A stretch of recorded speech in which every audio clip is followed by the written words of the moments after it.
Најголемата светска поетска манифестација Струшките вечери на поезијата годинава едвам се скрпари достоинствено да го организира 57-то издание. За највисокото фестивалско признание Златен венец кој светските поети според своето значење го рамнат со Нобеловата награда, Министерството за култура годинава издвои бедна сума на пари. Оваа година за жал Министерството скрати 1/3 од фестивалот. Напорите што ги направи дирекцијата и управниот одбор беа огромни, за да не се наруши нивото на фестивалот. Може би ќе остане во долгови некои натака, што не се надевам.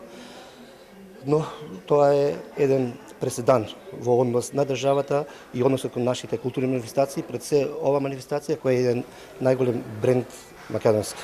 Славе Ѓорго Димовски, кој се долани 2 мандати, односно 8 години, беше председател на управниот одбор на Струшките вечери на поезијата.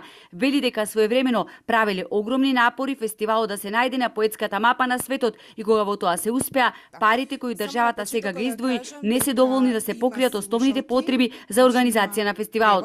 Струшките вечери овозможуваат македонскиот јазик да се слушне на сите континенти. Нашата поетска мисла се рамни со најголемите поетски култури во светот и нити една влада не сме да дозволи да згасне или да биде засенат поетскиот фестивал кој според континуитетот е најстар во светот, додаде Димовски.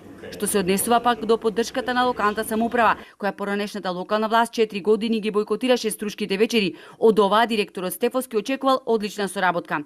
Недолично била една културна институција да се занимава со политички прашања, оти фестивалот бил промотор на македонската култура. Да не заборавиме дека ова е фестивал кој е создаден од македонските писатели за зачувување, пред се, така почнува идејата, на зачувување на македонскиот јазик и за афирмација на македонската книжевност.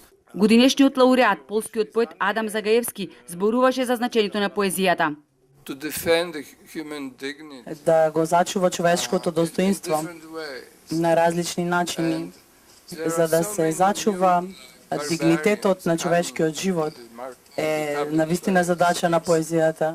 Дел од присутните гости, повеќето од нив поети, на пресконференцијата за медија, зошто секоја година лауреатите не зборуваат на својот мајчин јазик. Секој сака да го чуе мајчиниот јазик. Тоа дава морална сила да се презентира изворно националниот јазик.